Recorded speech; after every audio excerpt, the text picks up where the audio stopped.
हो नजर होकर तोहारा पड़े दादा लीही भभोर बाटे दांत बड़े बड़े दादा दिशा जर्मन से भभोर ली देखी हो नजर होकर तोहारा पड़े दादा लीही भभोर बाटे दांत बड़े बड़े दादा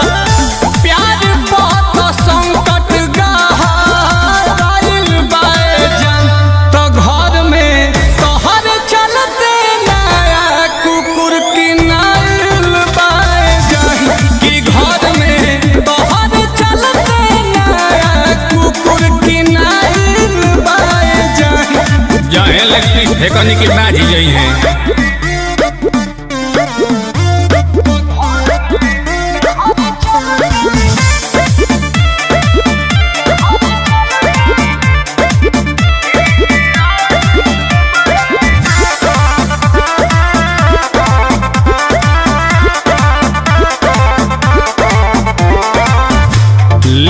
जानी रिस्क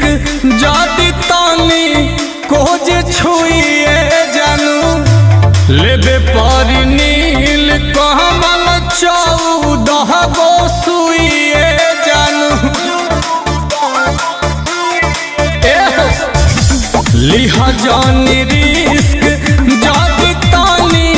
कोज छुइए जानू लेबे पर नील कमल ये में सुइए जानू आंसू के सहारा अब मोबाइल बाजन तो घर में तहर चलते नया कुकुर पोसाइल बाजन तो घर में तहर चलते नया कुत्ता पोसाइल बाजन हम बहुले बड़ कुकुर हैं।